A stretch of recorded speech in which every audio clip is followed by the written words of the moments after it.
Hello students, आज के इस वीडियो में हम लोग 30 डिग्री और 60 डिग्री के त्रिकोणमितीय अनुपात को कैसे निकालते हैं यह जानेंगे। हम लोग यह सीखेंगे कि 30 डिग्री और 60 डिग्री के त्रिकोणमितीय अनुपात को कैसे पता करेंगे। तो इसको निकालने के लिए सबसे पहले हमें एक समबाहु त्रिभुज बनाना होगा। एक समबाहु त्रिभुज लेते हैं। मान लेते हैं कि ए बी सी, यह जो त्रिभुज है ए बी सी एक समबाहु त्रिभुज है। समबाहु त्रिभुज कहने का मतलब हुआ कि इस त्रिभुज का जो तीनों भुजा है ए बी, बी सी और ए सी, यह तीनों भुजा आपस में बराबर होगा। दूसरा, त्रिभुज का जो तीनों कोण है, कोण ए, कोण बी और कोण सी, तीनों कोण भी बराबर होंगे और प्रत्येक कोण का मान 60 डिग्री होगा। तो समबाहु त्रिभुज है, तो इसको हम लोग लिख लेते हैं। त्रिभुज ABC एक समबाहु त्रिभुज है। समबाहु त्रिभुज है। समबाहु त्रिभुज कहने का मतलब हुआ कि भुजा ए बी बराबर होगा भुजा बी सी के, जो बराबर होगा भुजा ए सी के। इसका जो साइड ए बी है, साइड बी सी है और साइड ए सी है, तीनों साइड आपस में बराबर होगा तथा एंगल ए बराबर होगा एंगल बी के और बराबर होगा एंगल सी के, और तीनों का जो मान होगा वह 60 डिग्री होगा। मतलब angle A 60 degree, angle B 60 degree, angle C 60 degree. तो हमने एक समबाहु त्रिभुज लिया और उसके संबंध में यह जाना कि समबाहु त्रिभुज की तीनों भुजाएं आपस में बराबर होती है और तीनों कोण का मान 60 डिग्री होता है। दूसरा चीज इसमें करेंगे क्या कि हम एक रचना करेंगे। रचना में क्या होगा, रचना करेंगे, यह जो एंगल ए है, यहाँ से एंगल ए से हम एक लंब डालेंगे। BC पर एक लंब डाल दिए। इस लंब का नाम हुआ D। मतलब ए से AD लंब डाले BC पर। जब ए से AD लंब BC पर डाला गया तब हमको यहाँ पर दो त्रिभुज मिला। एक त्रिभुज ABD और एक त्रिभुज ACD। दो त्रिभुज हुआ। अब दोनों त्रिभुज में हम तुलना करेंगे। त्रिभुज ABD तथा त्रिभुज ACD, दोनों त्रिभुज में तुलना करेंगे तो हम देखते क्या हैं कि इस त्रिभुज का ABD का एंगल B है और ACD का एंगल C दोनों बराबर है। यहाँ पर देख लीजिए एंगल B बराबर एंगल C। तो यहाँ पर हम लिख सकते हैं एंगल B बराबर एंगल C।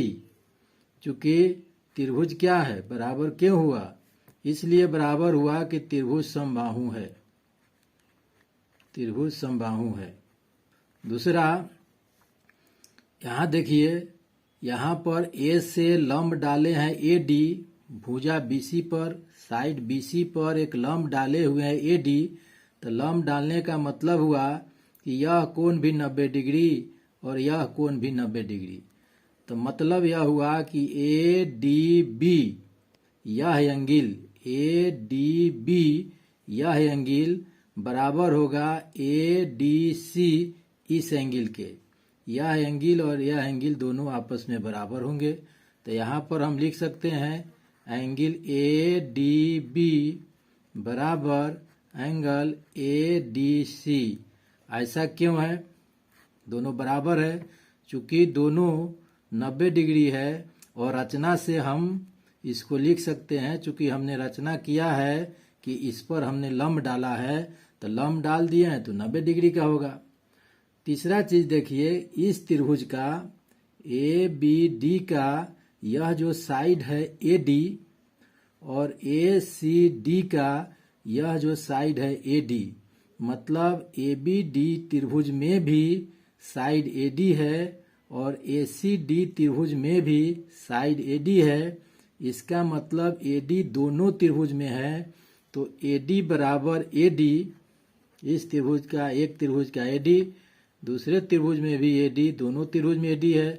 मतलब यह हुआ कि यह उभयनिष्ठ है, कॉमन है, उभयनिष्ठ है। इसका मतलब हुआ कि यह कॉमन है, दोनों में कॉमन है, इसलिए बराबर है। अब दोनों त्रिभुज में हम तुलना किए तो हमने देखा कि इस त्रिभुज का एक कोण यह और एक कोण यह इस त्रिभुज के इस कोण के और इस कोण के बराबर है, और इस त्रिभुज का यह भुजा इस त्रिभुज के इस भुजा के बराबर है। मतलब यह हुआ कि इस त्रिभुज का दो कोण दूसरे त्रिभुज के संगत दो कोण के बराबर है, और एक भुजा दोनों त्रिभुज का एक भुजा उभयनिष्ठ है। तो यह जो दोनों त्रिभुज हुआ, एंगल साइड सर्वांग समता से दोनों त्रिभुज सर्वांगसम हो गए। इस त्रिभुज का दो एंगल और एक साइड, इस त्रिभुज के कॉरस्पॉन्डिंग यानी कि संगत दो एंगल, दो कोण और एक साइड, इस त्रिभुज का दो कोण और एक भुजा, इस त्रिभुज का संगत दो कोण यह भुजा बराबर है। तो दोनों त्रिभुज क्या होगा, सर्वांगसम होगा।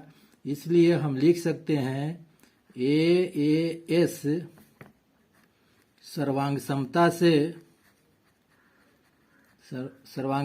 से त्रिभुज ए बी डी सर्वांगसम हो गया, कॉन्ग्रुएंट हो गया त्रिभुज ए सी डी के।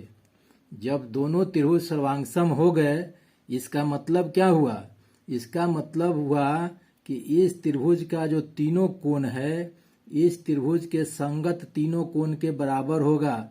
मतलब यह कोण इस कोण के बराबर, यह कोण इस कोण के बराबर और यह कोण इस कोण के बराबर। इस त्रिभुज का जो तीनों साइड है, इस त्रिभुज का जो तीनों भुजा है, इस त्रिभुज के संगत तीनों भुजा के बराबर होगा। मतलब यह भुजा इस भुजा के बराबर, यह भुजा इस भुजा के बराबर और यह भुजा इस भुजा के बराबर। तो यहाँ से हम निष्कर्ष निकाल सकते हैं कि बी डी बराबर सी डी तथा और क्या बराबर है, बी ए डी, यह एंगल बराबर है किसके, बी ए डी, यह एंगल बराबर होगा सी ए डी के, इस एंगल के। चूंकि दोनों त्रिभुज सर्वांगसम है तो यह एंगल इस एंगल के बराबर, यह एंगल इस एंगल के बराबर और यह एंगल इस एंगल के बराबर, तथा एंगल बी ए डी बराबर होगा एंगल सी ए डी के। देख लीजिए यहाँ पर एंगल बी ए डी, यह एंगल बराबर हो गया सी ए डी, इस एंगल के बराबर हो गया। अब देखिए, जब दोनों एंगल बराबर हो गए, यह एंगल इस एंगल के बराबर हो गया, तो आप देख रहे हैं यहाँ पर एंगल ए बराबर कितना है, 60 डिग्री है। मतलब यहाँ पर जो कुल एंगल है 60 डिग्री का है और यह एंगल इस एंगल के बराबर है। मतलब दोनों मिल के 60 डिग्री हो रहा है और दोनों बराबर है, इसलिए यह एंगल कितना हो जाएगा, 30 डिग्री का हो जाएगा। यह एंगल हो जाएगा 30 डिग्री का और यह एंगल भी हो जाएगा 30 डिग्री का। चूंकि पूरा एंगल ए कितने डिग्री के बराबर है, 60 डिग्री के, और यह एंगल इस एंगल के बराबर है, तो दोनों मिलके 60 डिग्री है और दोनों बराबर है, इसीलिए एक 30 डिग्री और दूसरा भी 30 डिग्री का हो जाएगा। तब बी ए डी बराबर सी ए डी होगा और दोनों मिल करके दोनों का मान जो होगा, बी ए डी का मान कितना 30 डिग्री और सी ए डी का मान कितना 30 डिग्री।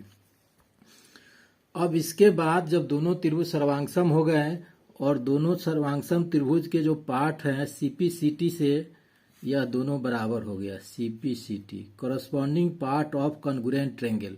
मतलब कॉन्ग्रुएंट ट्रायंगल होता है, उसके कॉरस्पॉन्डिंग पार्ट जो होते हैं उसके संगत जो भाग होते हैं, संगत भुजाएं होती है या संगत कोण होते हैं, वे आपस में बराबर होते हैं। अब आगे हम लोग करेंगे क्या कि यह जो BD भुजा है, BD, इसको हम लोग मान लेते हैं कि A है। BD भुजा को ये मान लीजिए, और BD बराबर CD आया है। यहाँ देखिए BD बराबर CD आया है, तब BD को A मान लिए तो CD को भी क्या मानेंगे, A मान लेंगे। तो दोनों मिल के कितना हो गया, BC। तो A और A मिल के 2A हो गया। तब BC बराबर है किसके, यहाँ पर देखिए BC बराबर है AB के और BC बराबर है AC के। अगर BC का मान 2A हो गया तो AC का भी मान कितना हो जाएगा, 2A हो जाएगा, और AB का भी मान कितना हो जाएगा, 2A हो जाएगा।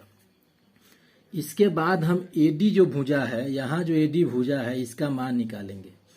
तो चूंकि यह त्रिभुज या यह त्रिभुज दोनों समकोण त्रिभुज है, चूंकि यहाँ लंब डाला गया है, तो समकोण त्रिभुज में यह 90 डिग्री के सामने वाला भुजा कर्ण हो गया, एक लंब हो गया और एक आधार हो गया।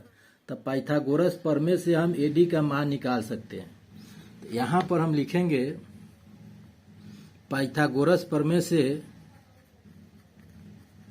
पाइथागोरस प्रमेय से AB स्क्वायर बराबर AD square plus BD square, इसको देख लीजिए। यहाँ पर इस त्रिभुज में हम निकाल रहे हैं AB का मान। AB का मान पता है, यह ABD एक समकोण त्रिभुज है, तो समकोण त्रिभुज में समकोण के सामने वाली भुजा कर्ण हो गई। यह कर्ण हुआ, एक लंब हुआ और एक आधार हुआ। तो आप जानते हैं पाइथागोरस प्रमेय क्या कहता है, कर्ण स्क्वायर बराबर लंब स्क्वायर जोड़ आधार स्क्वायर। तो AB स्क्वायर बराबर AD स्क्वायर जोड़ BD स्क्वायर, यही बात यहाँ पर हम लिखे हैं। AB स्क्वायर बराबर AD स्क्वायर जोड़ BD स्क्वायर।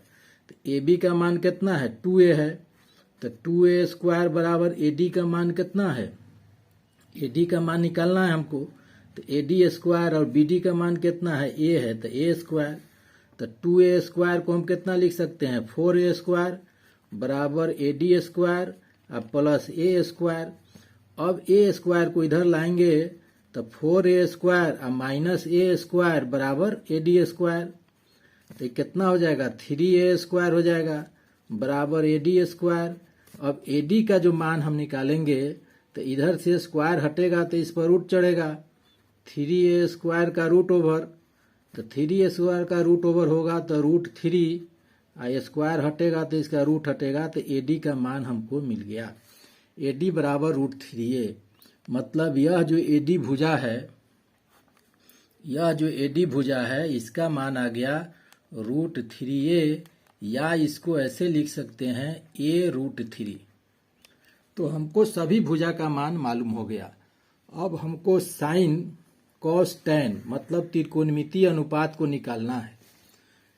अब यहाँ से देखिए, अब साइन 30 डिग्री का मान हम निकालेंगे। यहाँ से इस कोण को ले लीजिए या इस कोण को ले लीजिए, कोई अंतर नहीं होगा। तो इस कोण को लेकर के ही हम निकाल रहे हैं साइन 30 डिग्री। तो साइन 30 डिग्री बराबर कितना होता है, साइन बराबर लंब बटा कर्ण। अब इस कोण के लिए, इस साइन 30 डिग्री के लिए, इसके लिए लंब कौन है, तो इसके सामने वाली जो भुजा होगी वह लंब होगा। तो लंब इसके लिए हो गया BD। तो यहाँ पर लंब के जगह पर लिखेंगे BD।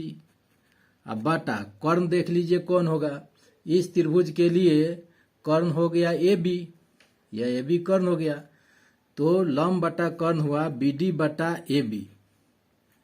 अब BD का मान कितना है इसको देख लीजिए। BD का मान देखिए A है और AB का मान 2A है। तब BD के जगह पर A लिखेंगे और AB के जगह पर 2A लिखेंगे। A से A कैंसिल हो जाएगा, बच जाएगा ऊपर 1 नीचा 2, 1/2। मतलब साइन 30 डिग्री का मान 1/2 हो जाएगा, 1/2।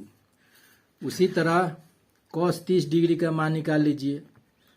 कॉस 30 डिग्री बराबर कितना होता है, कॉस थीटा बराबर आधार बटा कर्ण। अब यहाँ पर देखिए आधार कितना है। इस त्रिभुज के लिए, इस एंगल के लिए हम लोग बात कर रहे हैं, तो इसके सामने वाला भुजा लंब हो गया, यह कर्ण है, तब यह आधार हो जाएगा। तो आधार कितना हो गया, एडी आधार हो गया, और कर्ण क्या हो गया, ए बी हो गया। तो यहाँ पर लिखेंगे एडी बटा ए बी, एडी बटा ए बी। एडी का मान कितना है, अभी निकाले हैं a√3। देखिए एडी का मान a√3 है, तो एडी के जगह पर a√3 लिख देंगे और ए बी के जगह पर 2a लिखेंगे। तो यहाँ पर एडी के जगह पर लिखेंगे a√3 बटा 2a। ए से ए कैंसिल हो गया, कितना आ गया, √3/2। तो cos 30 डिग्री का मान निकल गया। अब tan 30 डिग्री का मान निकालिए। tan 30 डिग्री वाला कितना होगा, tan थीटा बराबर होता है लंब बटा आधार। अब लंब देख लीजिए, 30 डिग्री के लिए लंब क्या हो गया, यह हो गया, सामने वाला भुजा था ए, आधार कितना हो गया, एडी हो गया। तब बीडी बटा एडी। अब बीडी के जगह पर कितना लिखेंगे, बीडी के जगह पर ए लिखेंगे और एडी के जगह पर a√3 लिखेंगे। तो यहाँ लंब बटा आधार हो गया बीडी अब बटा एडी। तब बीडी के जगह पर ए और एडी के जगह पर a√3 कैंसिल हो गया, 1/√3। इसी तरह जब इसका उल्टा कर दीजिएगा, साइन का उल्टा होता है कोसेक 30 डिग्री, साइन का उल्टा होता है कोसेक। तो कोसेक 30 डिग्री कितना हो जाएगा, तो देखिए साइन 30 डिग्री कितना है, 1/2। तो कोसेक 30 डिग्री हो जाएगा 2/1 मतलब 2, 2/1 मतलब 2। उसी तरह cos 30 डिग्री देखिए √3/2। तो सेक 30 डिग्री, cos का उल्टा होता है सेक, सेक 30 डिग्री में कितना हो जाएगा, अब cos 30 डिग्री बार √3/2 है, तो यह हो जाएगा 2/√3। अब tan 30 डिग्री का होता है उल्टा cot 30 डिग्री, तो tan 30 डिग्री 1/√3। तो cot 30 डिग्री कितना हो जाएगा, √3/1 बराबर √3। इस तरह हमने 30 डिग्री के त्रिकोणमितीय अनुपात को निकालना सीखा। अगले वीडियो में 60 डिग्री के त्रिकोणमितीय अनुपात को निकालना सीखेंगे। आज के वीडियो में इतना ही, तब तक के लिए धन्यवाद, फिर मिलेंगे अगले वीडियो में।